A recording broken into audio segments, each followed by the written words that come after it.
mais uma vez, no finalzinho, o Flamengo segue na liderança, depois de perder na rodada passada, mas com o gol salvador do Everton Araújo, lá contra o Atlético Paranaense, que é um time enjoado. E esse time do Bahia aqui é enjoado pra caramba também, não é à toa que tá brigando lá cabeça a cabeça pelas primeiras posições. Olha só a torcida do Flamengo comemorando, que sabe o tamanho dessa vitória. É uma vitória... Olha aí, olha aí. É uma vitória de campeão.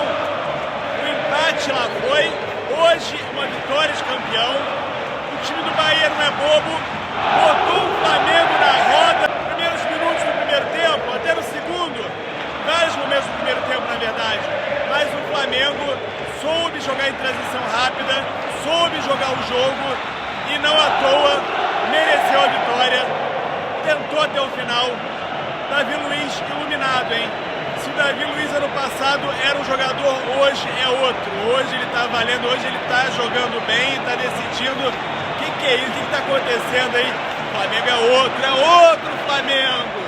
Agora vamos ver um pouquinho dele, né? Que decidiu pro Flamengo, tá jogando muito, tá dando gosto de ver ele jogar. Um grande zagueiro que tinha tempo que a gente não via. Outro jogador totalmente diferente do ano passado. Falou do prazer de jogar pelo Flamengo e falou também da mudança do Flamengo de 22 para 23 e agora para 24. É outro time, hein? Com outra postura. Isso retrata a vida em si do ser humano. O ser humano quer ter esses momentos de felicidade, não só na nossa profissão, mas na nossa vida pessoal também. Com certeza, uma corrida no campo, depois de um gol, ela nos traz muita alegria ao coração, assim como vou brincar com as minhas filhas amanhã e vou correr atrás delas e vai trazer essa alegria pura de ver um ser humano ali que eu vi pequenininho, cresceu e olha pra mim e fala, papai, te amo. Então o ser humano em si, ele quer viver esses momentos, esses sentimentos. Então, dentro da nossa profissão também, a gente se dedica pra caramba, a gente batalha pra caramba, pra poder desfrutar como pessoa também, não só como jogador, momentos como esse. Então, a mim, ao Tite, que já tivemos inúmeras oportunidades no futebol de celebrar, a gente continua celebrando que a gente ama o que a gente faz, ama estar tendo a oportunidade, o privilégio de representar os grandes clubes da América e do mundo. E, então, isso é um privilégio antes de qualquer coisa. Então, quando você consegue pegar esse privilégio e transformar isso em vitórias, em títulos, ainda mais gratificante, por isso que é pura, é genuína. Aí você vê um senhor dando um pique depois de um jogo, aí você vê a garotada que começa a entender aquilo que é representar um grande clube, aquilo que é representar uma nação e ser um jogador de futebol. Então, esse entendimento, quanto mais cedo ele acontecer, mais fácil vai ser de desempenhar o seu trabalho como jogador de futebol. Davi, você esteve ano passado, chegou em 2022 no Flamengo e você passou ao longo desse 2021, perfeito. E 2023 chegou naquele estágio, tava difícil, né? O Flamengo não andava, muitos problemas extracampo. Dá pra perceber claramente que o brio, a energia mudou, que o Flamengo hoje, por esses 2 últimos jogos, com gols no final, é um time mais competitivo, é um time com mais brio, com mais raça, com mais garra. Até o que o Ronaldinho falou da seleção brasileira, acho que dá pra fazer um paralelo. Foi marketing, cara, você não viu, não? É lógico. Eu acho que não começamos bem em 2022, mas acabamos da melhor maneira possível. O brio, o entendimento, a garra, esse julgamento que se deve fazer, até por conta de tentar entender o que está se passando, é muito subjetivo e muito pessoal de cada um. Estou num clube onde eu nunca vi faltar isso, mas quando não se há resultados, é claro que você não tem muita justificativa para mostrar aquilo que você faz todos os dias, onde ninguém vê. Então, em 2022 a gente não começou da melhor maneira, terminamos de uma maneira tremenda. 2023 não foi um ano bom para nós, mas começamos 2023 ali no finalzinho, quando o Tite veio, algo que a gente gostaria de viver para este ano, e a gente está tentando fazer da melhor maneira possível. Assim como eu falei que 2022 não importava como começava, importava sim como terminar. Esse ano é da mesma maneira, não importa como começa, importa como termina, e que a gente possa ter essa consciência de ter os pés no chão, a humildade de continuar trabalhando para a gente crescer. Esse é o que eu penso como jogador, como ser humano mesmo, que não se deve nunca acomodar. Desculpa. E se deve pensar em evolução. Ô, Rogério. Antenado, vale a pena você ouvir minha pergunta para o Rogério Ceni, porque ele falou que o Bahia foi melhor no jogo e merecia um resultado diferente. Teve 71% de posse de bola no primeiro tempo. Tudo bem? David Sharp, do Antenados da Jogada. Eu queria que você comentasse um pouquinho sobre o duelo tático hoje com o Tite, né, com o Flamengo. Você como Bahia, pelo Bahia, e o Tite pelo Flamengo. Porque, vou aqui deixar bem claro, porque o Tite falou agora sobre isso, né, a posse de bola incrível que o Bahia do Rogério teve de 70% no primeiro tempo. Ele foi perguntado sobre isso e disse: sim, jogamos com 2 pontas agudos e aí deixamos realmente a bola com eles, mas criaram um pouco, a gente criou tanto quanto, então fomos tão perigosos quanto. Você disse que o Bahia foi melhor, mas assim, a questão da posse de bola, de 71%, dessa maneira do Bahia, do seu Bahia jogar, isso já é uma coisa sua, já era assim, desde outros trabalhos seus, ou você, porque na transmissão numa rádio falaram isso, acho que o Rogério se inspirou naquele Fluminense do Fernando Diniz de 2022, 2023, tem isso ou não tem? Não, nós jogamos um jogo um pouco diferente do Fluminense. O Diniz é um treinador que eu gosto muito, tenho um respeito muito grande. Pelo Tite também, eu acho que ele está correto na análise de oportunidades, foi muito parecido realmente, né? Apesar do maior controle que nós tivemos, e com ponta, sem ponta, como queiram, na verdade não foi o Flamengo que nos deixou com a bola, eles não conseguiram pegar a bola mesmo, essa é a realidade, né? Então o controle foi total do nosso jogo. Mas concordo que em número de chances foi um jogo muito parecido, acho que a análise dele nesse sentido é precisa, e eu fico feliz de vir com o Bahia no Maracanã, porque eu nunca tinha visto um time que vinha ter controle sobre o Flamengo como foi o Bahia hoje. Então é sinal que nós estamos num caminho correto, mas precisamos ter mais oportunidade de gol, né? Que seja compatível o número de o controle de jogo seja compatível com o número de oportunidades. Nesse sentido, sim, foi um jogo muito parecido em oportunidades de gol. Eu acho que tanto o Flamengo quanto o Bahia tiveram mais ou menos o mesmo nível de oportunidade. Eu acho que já é um crescimento para um time que acabou a 1 ponto da zona de rebaixamento, ficando acima da zona de rebaixamento no ano passado. Thiago, depois desse...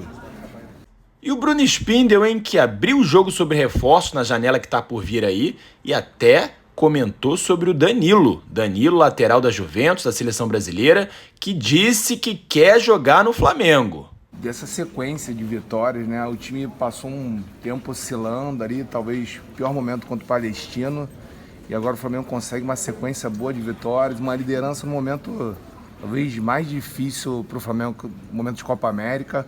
Como está essa expectativa do Flamengo na Copa América? Terminar na liderança, conseguir estar entre o G4? Qual é a expectativa do Flamengo nesse período de Copa América? Então acabou o jogo, já está todo mundo pensando no Fluminense. O próximo jogo é o mais importante. É óbvio que é um momento muito duro, tem 5 atletas de altíssimo nível nas seleções. E como o professor Tite e o professor Kleber falaram, acho que o mais importante, o que dá mais orgulho é a força do grupo. Vários ali jogando fora de posição, alguns executando funções que executaram poucas vezes na carreira.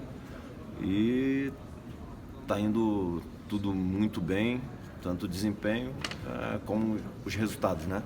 Mesmo com os 5 atletas aí convocados para as seleções, temos 11 jogos aí no ano sem esses atletas. Aí isso agrava o problema das lesões. Contra o Atlético Paranaense eram 5 atletas nas seleções, mais 5 lesionados, mais o Bruno Henrique, como o professor Tite falou, sem a menor condição de entrar no jogo. Aquilo que ele colocou ali, eu falei com o doutor no intervalo, dá alguma medicação para ele. Ele falou: Bruno, já dei tudo que eu podia dar desde ontem à noite, de manhã, durante o dia, não tem mais nada que eu possa fazer.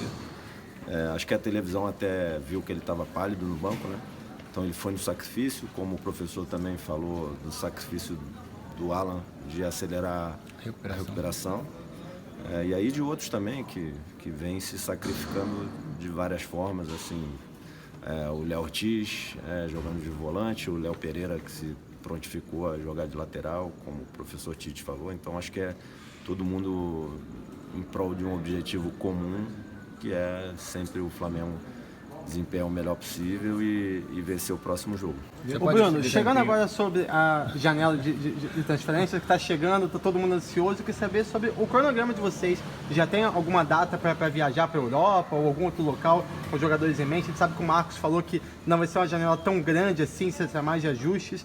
O elenco é muito forte, você tem disputa em todas as posições, então assim, não tem nada, vamos dizer assim, planejado especificamente para essa janela nesse sentido, porque o grupo é muito forte. Agora o clube está sempre atento a tudo, ao mercado, mas não tem viagem marcada, não tem nada. A gente confia muito nos atletas que estão aqui no grupo, nos que vão voltar da seleção.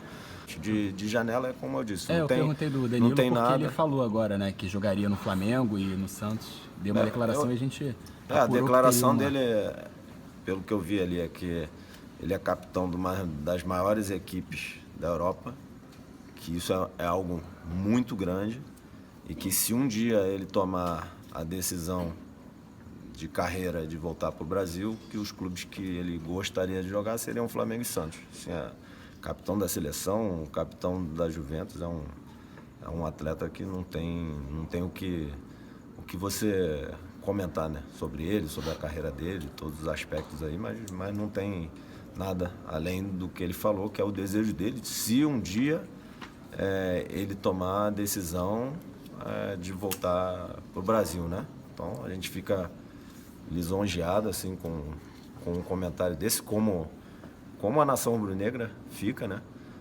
Mas, de novo, o grupo do Flamengo é muito forte, a gente confia em todos os atletas, todos eles têm disputa em absolutamente todas as posições, foi pensado dessa forma, na janela que a gente fez em janeiro, para preparar junto com o presidente, com o Marcos Braz, com o Tite, a comissão técnica, todo o staff do clube.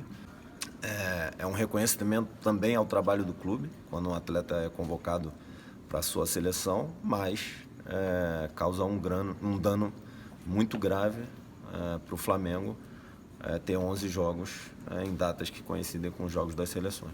Bruno, em relação ao mercado, em relação a convocações, jogadores que vêm para o Flamengo, tanto de jogadores brasileiros, Fabrício Bruno, por exemplo, você pega Pulgar, vem para o Flamengo, são convocados, mas tem um mercado que geralmente os jogadores não são convocados com o mercado argentino. Você pega, por exemplo, no Palmeiras, o Aníbal Moreno se destaca, não é convocado. O Flamengo tem um olhar para o mercado argentino, geralmente o Flamengo não são jogadores que o Flamengo costuma sondar, pelo menos a gente ouvir no dia a dia. O Flamengo talvez não seria interessante olhar para esse mercado onde esses jogadores são bons jogadores e não costumam ser convocados? O Agustín Rossi e o Nico de la Cruz vieram do mercado argentino. Porque a gente pagou Nico a multa. É uruguaio, né? Eu digo. Não, mas é o mercado nacionalidade, argentino. Né? Nacionalidade, perdão. Um a gente pagou a multa e o outro veio livre. Eu acho que ele estava perguntando mais sobre o mercado sul-americano, de mapear, né, de garimpar o mercado sul-americano, de jogadores não tão badalados assim, para o Flamengo fazer como faziam os times portugueses, né, o Benfica, o próprio Porto, de mapear e garimpar os jogadores aqui. O Benfica comprou o Enzo Fernandes. O Enzo Fernandes o Enzo Fernandes é um jogador que ele foi para o Benfica, foi para a Copa do Mundo e foi vendido pela multa 6 meses depois para o Chelsea. Então, assim, não é ele não garimpou um garoto de 15 anos ou um de 20 e pouco, que ninguém conhecia.